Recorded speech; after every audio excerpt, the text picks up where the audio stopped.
मनुष्य का मंगल हो, इस ब्रह्मांड का मंगल हो। हे परम शक्ति, इस पृथ्वी को समस्त समस्याओं से मुक्त करो। प्रणाम गुरुदेव। दीर्घायु हो शिष्यो।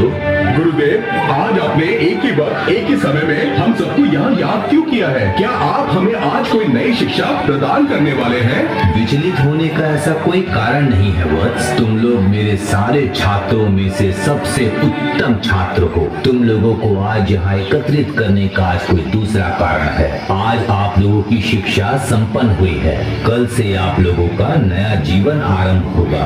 इतने दिन तुम लोगों ने जो भी कुछ सीखा है, उसी शिक्षा को देश विदेश में फैलाओ और अपने आत्मविश्वास को बढ़ाओ। हम धन्य हो गए गुरुदेव, हम धन्य हो गए। जाइए, अब सब लोग विश्राम कीजिए। जो आज्ञा गुरुदेव, जो आज्ञा। आज मैं इतना प्रफुल्लित हूँ कि मैं आपको बता नहीं पा रहा हूँ। पूरे विश्व में मेरी विद्या के बारे में जो चर्चा करेंगे वो सोचकर ही मैं प्रफुल्लित हो गया हूँ, क्योंकि जहाँ जहाँ पर मैं जाऊँगा लोग मेरी सेवा करेंगे। आप लोग जहाँ जहाँ जाएंगे कृपया मुझे भी वहाँ ले चलिएगा। आप लोगों के साथ रहूँगा तो मैं भी सीखूंगा। पागल है क्या? तुम्हारे पास तो कोई शिक्षा ही नहीं है, तुम्हें हम नहीं ले जा सकते। तुम अलग ही जाना। तुमने तो अपनी कोई भी शिक्षा पूर्ण नहीं की है। अगर तुम हमारे साथ चलोगे तो हमारा असम्मान होगा।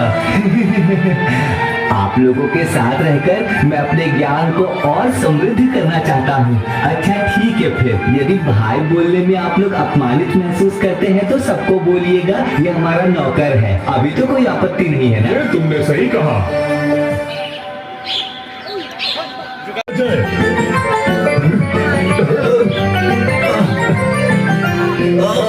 अरे रुकिए रुकिए भाई लोग, रुकिए। इस फल को तोड़ने के लिए मैं कुछ व्यवस्था करता हूँ, बुद्धि लगाता हूँ। ऐसी कौन सी बुद्धि इस्तेमाल करने वाले हो तुम चंद्रकांत? हमें भी तो बताओ। देखो देखो, सारी बुद्धि खर्च मत कर देना।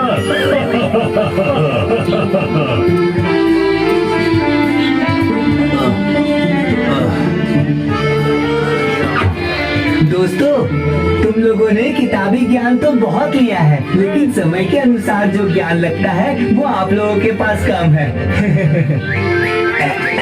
जो भी हुआ, अब हम आगे बढ़ते हैं।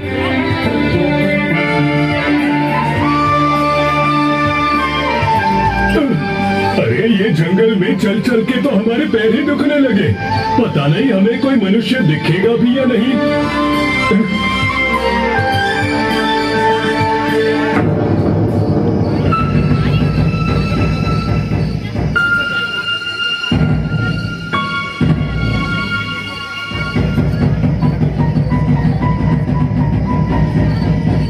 अरे देखिए देखिए, रास्ते में कितने सारे हड्डियों के टुकड़े बिखरे हुए हैं। हाँ सही बोल रहे हो। ये किसकी हड्डी है? यहाँ क्यों पड़ी है? ये निश्चित ही कोई जंगली जानवर की हड्डी लग रही है। अरे बाबा, क्या ये भी तुम्हारे चतुर दिमाग का फल है? वाह वाह, क्या बात है तुम्हारे दिमाग की। अरे नहीं दोस्त, ये तो साधारण ज्ञान है। जंगल में जंगली जानवर की ही हड्डी तो मिलेगी, और किसी की हड्डी कैसे मिल सकती है? वो तो तुम सही कह रहे हो, पर ये आखिर किस जानवर की हड्डी है? क्या हम किताबी ज्ञानों से ये जान पाएंगे?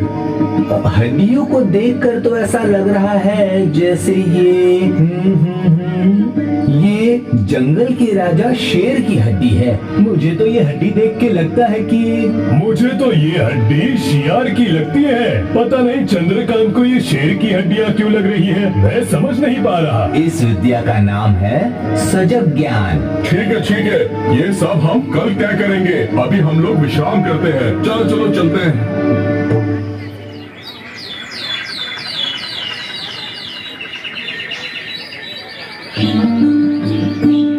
अभी जो मैंने शिक्षा प्राप्त की है, तो इस शिक्षा के माध्यम से इस अस्थियों को मैं अभी विसर्जित करूंगा।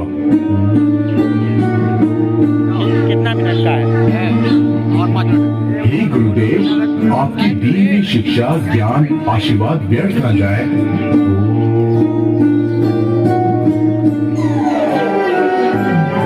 से इस अस्थियों को मैं अभी विसर्जित करूंगा। कितना मिनट का है? और 5 मिनट। हे गुरुदेव, आपकी दी हुई शिक्षा, ज्ञान, आशीर्वाद व्यर्थ न जाए।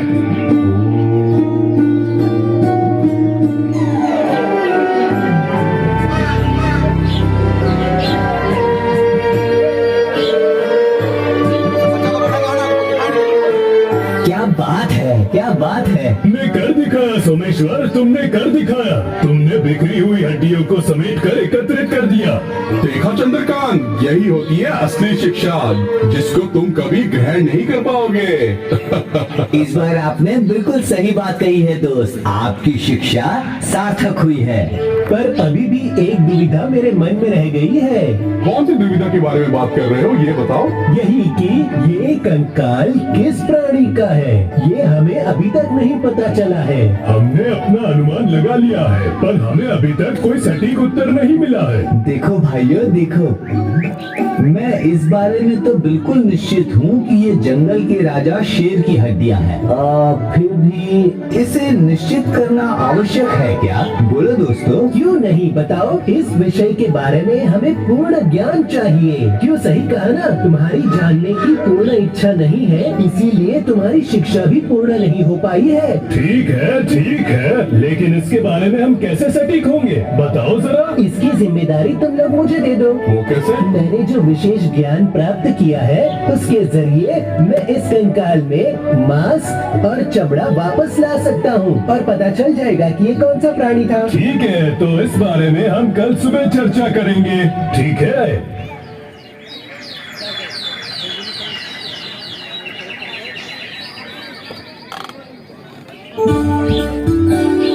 हम लोग निकले थे देश भ्रमण के लिए, लेकिन फिर भी हम बहुत विलंब कर रहे हैं। अरे ओ चंद्रकांत, तुम्हारे अंदर की ये जो जलन है वो हमें साफ दिख रही है। नहीं भाई नहीं, ये आप बहुत गलत बोल रहे हैं। तो चलो अब समय बर्बाद न करते हुए हम अपनी परिकल्पना पर काम करते हैं। तो अब शुरू करें, चलो। हे गुरुदेव, मुझे आशीर्वाद दीजिए। आपकी दी हुई शिक्षा द्वारा मैं इस कंकाल में मांस और चमड़ा भरना चाहता हूँ।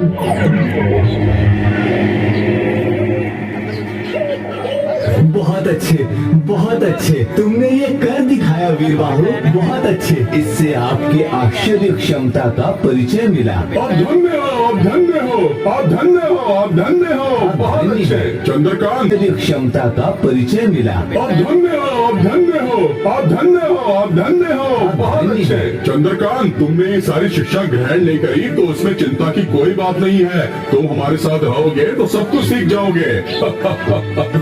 हाँ, मैं अपने दोस्तों के लिए गर्व अनुभव करता हूँ।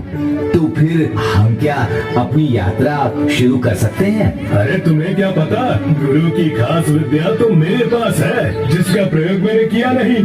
कौन सी विद्या? प्राणदान की विद्या। अकेला मैं ही इस विद्या को ग्रहण कर पाया हूँ। क्या बोल रहे हो रामनाथ, ये श्रेष्ठ शिक्षा भी तुमने ग्रहण कर ली, आखिर कैसे? ताकि तुम लोगों को ये झूठ न लगे, इसीलिए मैं ये विद्या का प्रयोग इस शेर पर करूँगा। असंभव, आप लोगों के ज्ञान को क्या हुआ है? आप लोग शेर का प्राण लौटाने की बात कर रहे हैं। तुम मना क्यों कर रहे हो?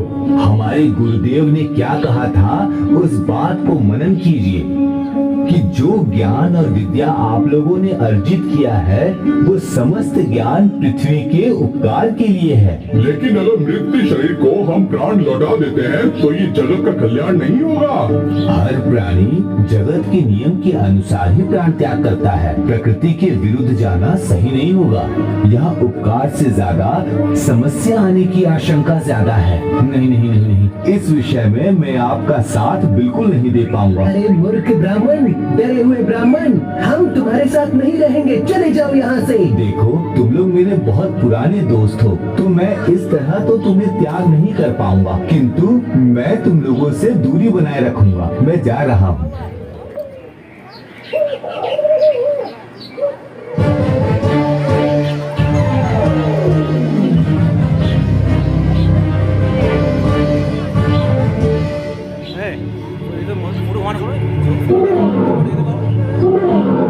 देखो भाई समेश्वर, देखो देखो देखो, ये देखो, विश्व की सबसे श्रेष्ठ विद्या मेरे पास है।